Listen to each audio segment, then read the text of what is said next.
Welcome. Today, we'll be looking at needs and desires. Needs are holes. It's something that you don't have. That's why you need it. And a desire is the solution to fill the void or fill the hole that you don't have. So every time you have a need, automatically the desire shows itself. So for every question, a question is a need, the answer is always there. Let me remind you again why I don't necessarily give an opinion. I find that, I know for me, as something my grandmother would say, oh, you're from pillar to post, meaning you're running to and from, let's try this, let's try that, and we never stick to one thing. But Neville is very clear in what he says, and I found that I learned by hearing it over and over again and practicing it. When I hear it, I go, okay, stop, and now let's do what he says here. And I do it, and I do it, and I do it. Instead of running to and fro, trying to glean the answers from somebody else's experiences. Because the whole point of Neville's teachings is to trust your own spirit, trust your own intuition. That's really what he teaches. So my opinion really is irrelevant. All you have to do is listen to what Neville says, and he always gives instructions. He always does. And he tells you step by step how to do it. And for me, really, these recordings are more for me than they are for you. I listen to them over and over and over again, and I practice. Like I tell my son, whatever you want to be good at, practice it. Practice. So the more you practice, the better you become at doing what Neville is saying. So he doesn't want you to become a Neville follower. He wants you to become a spirit follower, your own spirit follower. Here is what Neville Goddard has to say. A desire is but an awareness of something we lack or need to make our life more enjoyable. Desires always have some personal gain in view. The greater the anticipated gain, the more intense is the desire. There is no absolutely unselfish desire. Where there is nothing to gain, there is no desire, and consequently, no action. The spiritual man speaks to the natural man through the language of desire. The key to progress in life and to the fulfillment of dreams lies in ready obedience to its voice. Unhesitating obedience to its voice is an immediate assumption of the wish fulfilled. To desire a state is to have it. Man, by assuming the feeling of his wish fulfilled and then living and acting on this conviction, alters the future in harmony with his assumption. Assumptions awaken what they affirm. As soon as man assumes the feeling of his wish fulfilled, his four-dimensional self finds ways for the attainment of this end, discovers methods for its realization. I know of no clearer definition of the means by which we realize our desires than to experience in imagination what we would experience in the flesh were we to achieve our goal. This experience of the end wills the means. The undisciplined mind finds it difficult to assume a state which is denied by the senses. Here is a technique that makes it easy to encounter events before they occur, to call things which are not seen as though they were. People have a habit of slighting the importance of simple things.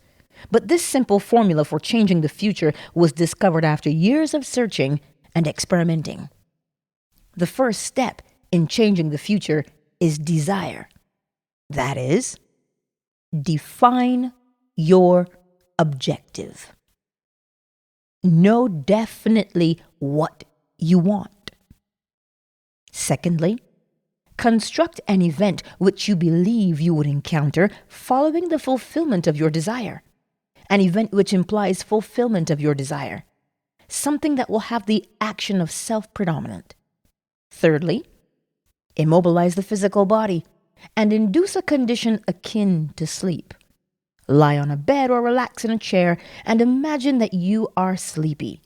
Then, with eyelids closed and your attention focused on the action you intend to experience in imagination, mentally feel yourself right into the proposed action, imagining all the while that you are actually performing the action here and now. You must always participate in the imaginary action. Not merely stand back and look on, but you must feel that you are actually performing the action so that the imaginary sensation is real to you.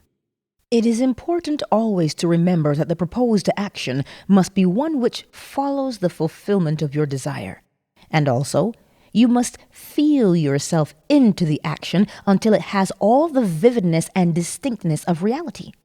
For example, suppose you desired a promotion in the office. Being congratulated would be an event you would encounter following the fulfillment of your desire. Having selected this action as the one you will experience in imagination, immobilize the physical body and induce a state akin to sleep, a drowsy state, but one in which you are still able to control the direction of your thoughts, a state in which you are attentive without effort. Now, imagine that a friend is standing before you. Put your imaginary hand into his. First, feel it to be solid and real. Then carry on an imaginary conversation with him in harmony with the action. Do not visualize yourself at a distance in point of space and at a distance in point of time being congratulated on your good fortune. Instead, make elsewhere here and the future now. The future event is a reality now in a dimensionally larger world. And oddly enough, now in a dimensionally larger world is equivalent to here in the ordinary three-dimensional space of everyday life.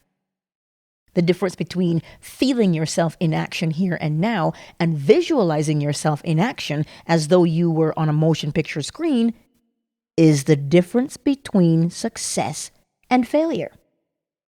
The difference will be appreciated if you will now visualize yourself climbing a ladder. Then, with eyelids closed, imagine that a ladder is right in front of you and feel you are actually climbing it.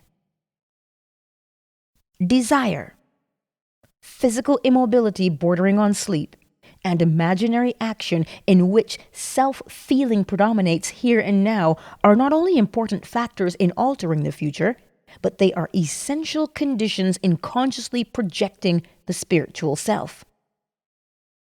Experience has taught me to restrict the imaginary action, to condense the idea, which is to be the object of our meditation, into a single act, and to reenact it over and over again until it has the feeling of reality. Otherwise, the attention will wander off along an associational track, and hosts of associated images will be presented to your attention.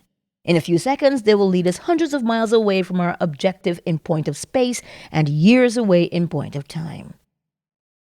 If we decide to climb a particular flight of stairs because that is the likely event to follow the realization of your desire, then we must restrict the action to climbing that particular flight of stairs. Should our attention wander off, we must bring it back to its task of climbing that flight of stairs and keep on doing so until the imaginary action has all the solidity and distinctness of reality.